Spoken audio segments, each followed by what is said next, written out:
और इस व्यापार समझौते में उन्होंने लिखा कि बांग्लादेश जो कपास का आयात, क्योंकि अमेरिका बहुत बड़ा कपास उत्पादक है, जो कपास का आयात करेगा बांग्लादेश में अमेरिका से और फिर उसका कपड़ा बनाकर और वस्त्र बनाकर अमेरिका भेजेगा, उस पर 0% शुल्क लगेगा। इसका सीधा प्रतिकूल प्रभाव किस पर पड़ता है? हम पर, क्योंकि भारत सबसे बड़ा कपड़ा उत्पादक है, धागा उत्पादक है, वस्त्र उत्पादक है। सबसे ज्यादा स्पिंडल कैपेसिटी चाइना के साथ दुनिया में, अगर स्पिंडल्स आप समझते हैं, बुनाई की जो मशीनें हैं, धागा बनाने की, कपड़ा बनाने की, जो सबसे ज्यादा स्पिंडल कैपेसिटी दुनिया में है, चाइना के अलावा वो हिंदुस्तान के पास है। सबसे ज्यादा रोजगार भी अगर कोई पैदा करता है तो वो टेक्सटाइल उद्योग करता है। ये 3 बातें याद रखना जरूरी है इस देश के लिए। कपास हम सबसे ज्यादा मात्रा में पैदा करते हैं, स्पिंडल कैपेसिटी दुनिया में सबसे अधिक है और हम सबसे बड़े निर्यातक भी हैं हिंदुस्तान की खपत के साथ साथ। अगर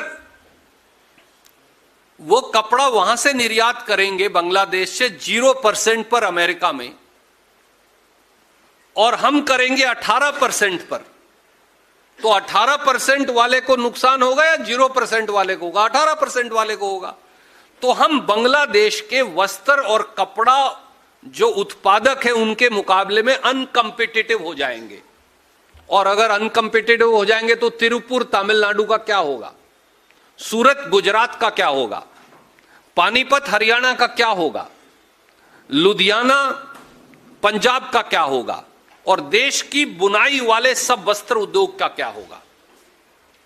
और इतना ही नहीं, फिर 12 फरवरी 2026 को हमारे वाणिज्य मंत्री श्री पीयूष गोयल विपक्ष के नेता के बारे में उल जलूल बातें करते हुए एक घोषणा कर डालते हैं कि भारत भी अमेरिका का कपास आयात करेगा 0 ड्यूटी पर, और जब वो कपड़ा बनाकर भेजेगा तो उसको भी वही फायदा मिलेगा जो बांग्लादेश को मिलता है।